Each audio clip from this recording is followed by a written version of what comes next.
Hello दोस्तों, स्वागत है आपका मेरे एक और फ्रेश वीडियो में।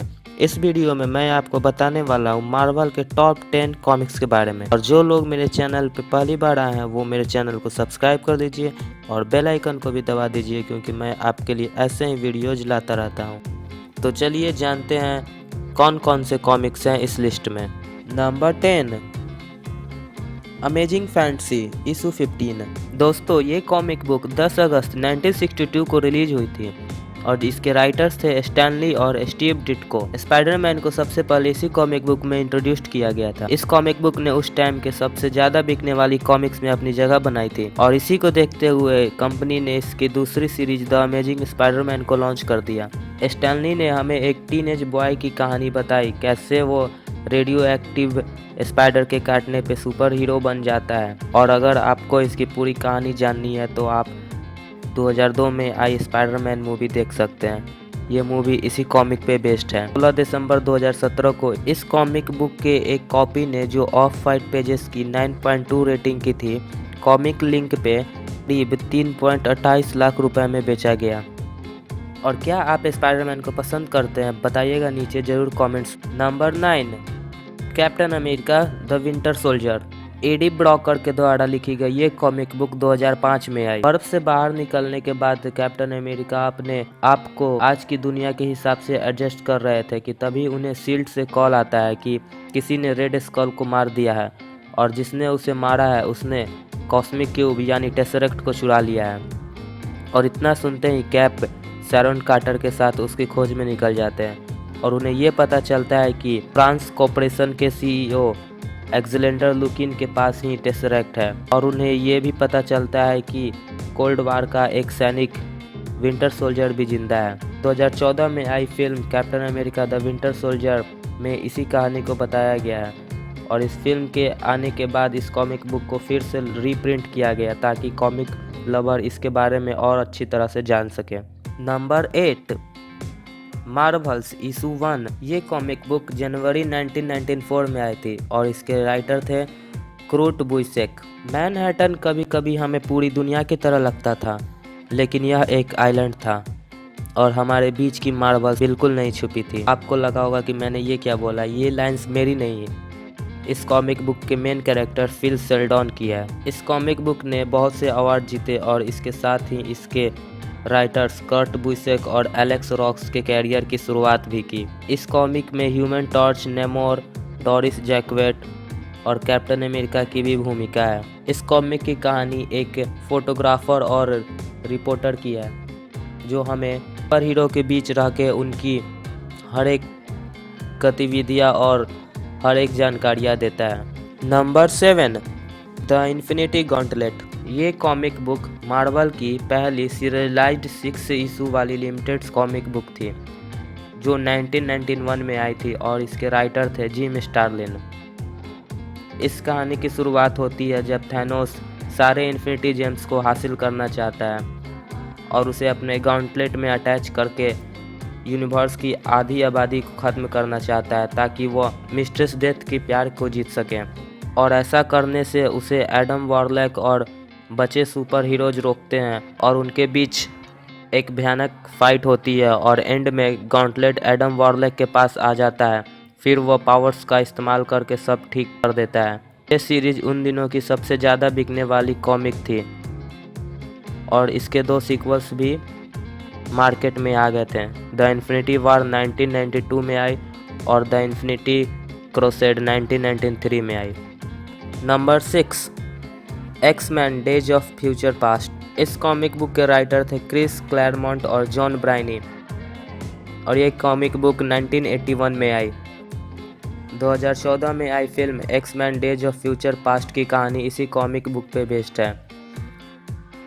2001 में फैंस ने जब वोटिंग की तो इस कॉमिक बुक स्टोरी लाइन को मार्वल्स की 25 ग्रेट कॉमिक बुक में रखा।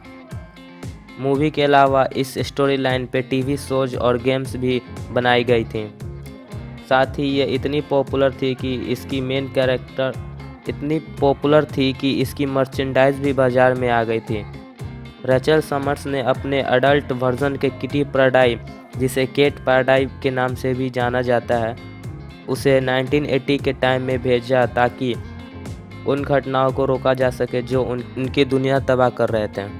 Number 5, X Men the dark Phoenix saga. ये कॉमिक बुक एक्स-मैन की एक्सटेंडेड स्टोरी लाइन है जिसमें जीन ग्रे और फिनिक्स फोर्स पे फोकस किया गया है और इसे लिखा है क्रिस क्लैरमोंट और जॉन ब्रायन ने, जो 1980 में आई थी।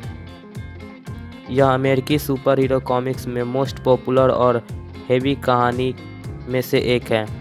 एक्स-मैन की अगली फिल्म डार्क फिनिक्स भी इसी कॉमिक पे बेस्ड होगी, तो अगर आप इस फिल्म के बारे में पहले से कुछ बातें जानना चाहते हैं तो इस कॉमिक को जल्दी से पढ़ लीजिए। Number 4, Daredevil born again. ये कॉमिक बुक 1986 में आई और इसके राइटर थे फ्रैंक मिलर। इस कॉमिक बुक के मेन कैरेक्टर थे डेयरडेविल, किंगपिन और फॉगी नेल्सन।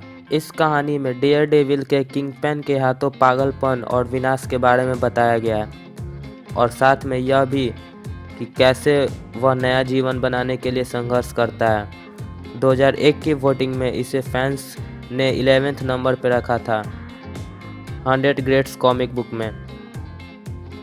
ये कहानी डेयरडेविल की अल्टीमेट स्टोरीज में से एक है। बहुत सालों से बहुत राइटर्स ने डेयरडेविल की कॉमिक स्टोरी लिखी, लेकिन उनमें से कोई भी सेम लीग में नहीं थी। ये कोई स्पेशल पावर्स वाला और पैम्पर्ड म्यूटेंट नहीं था जो लेटेक्स आउटफिट में घूम रहा हो। ये एक रियल मैन था।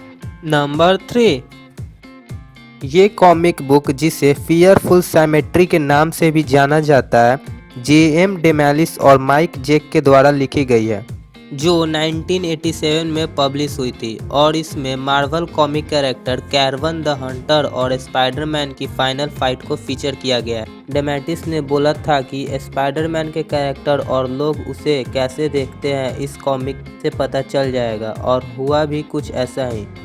इस कहानी के बाद ब्लैक स्पाइडरमैन को लोग और भी ज़्यादा पसंद करने लगे।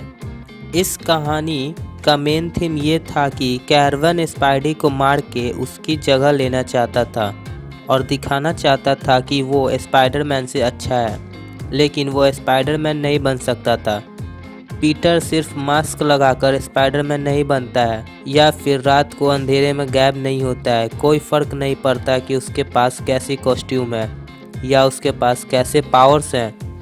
पीटर एक मैन है, एक केयरिंग गाय, जो कि कैरवन कभी नहीं हो सकता, और यही बात लोगों को पसंद आई इस कॉमिक की। Number 2, civil war. Civil war 2006 और 7 की Marvel comic crossover story line है।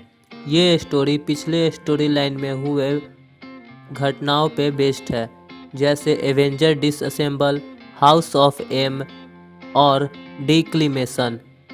और इस सीरीज की टैगलाइन थी whose side are you. Captain America civil war movie इसी कॉमिक पे बेस्ड है, जिसमें गवर्नमेंट के सुपर हीरो रजिस्ट्रेशन एक्ट के कारण सुपर हीरोज खुद में फाइट करने लगते हैं। इस कॉमिक पे फिल्म्स, टीवी शो और वीडियो गेम्स भी हैं। लोगों को इस कॉमिक की मेन बात बहुत पसंद आई कि गवर्नमेंट रजिस्ट्रेशन एक्ट सही है या गलत। जब ये रिलीज हुई तो इसे मिक्स रिव्यूज मिले। 2007 के कॉमिक कॉन इंटरनेशनल में कॉमिक बुक राउंडअप ने इसे 6.5 रेटिंग दी और IGN में इसे सबसे बड़े कॉमिक बुक इवेंट्स में एक बताया। और लास्ट में है number 1, Spiderman the death of Gwen Stacy. इस कॉमिक बुक को गैरी कॉनवे ने लिखा था, जो कि 1973 में रिलीज हुई थी। ये वो टाइम था जब स्पाइडरमैन के लाइफ में एक वाटर शेड इवेंट बन गया। स्पाइडी जो पॉपुलर और रिकॉग्नाइजेबल कैरेक्टर है, इस 2 इशू वाले कहानी में स्पाइडरमैन और उसके नेमेसिस ग्रीन गॉब्लिन के फाइट को फीचर किया गया है। ग्रीन गॉब्लिन ने उसके गर्लफ्रेंड ग्वेन स्टेसी को फाइट के बीच में ही मार देता है। ग्वेन स्टेसी की मौत ने अमेरिका के कॉमिक बुक सोसाइटी को हिला के रख दिया था। इससे पहले इस तरह के एक इम्पॉर्टेंट कैरेक्टर की डेथ अनबिलीवेबल थी। इस कहानी को कॉमिक बुक के सिल्वर एज के अंत के एक मार्कर के रूप में प्रस्तावित किया गया। 100 greatest Marvel of all time में the Amazing Spider-Man volume 1 issue 121 और इशू 122 को 6th और 19th पोजीशन पे रखा गया। तो दोस्तों बस इस वीडियो में इतना ही, मिलते हैं अगले वीडियो में। और कैसा लगा आपको ये वीडियो बताइएगा नीचे ज़रूर कमेंट्स में।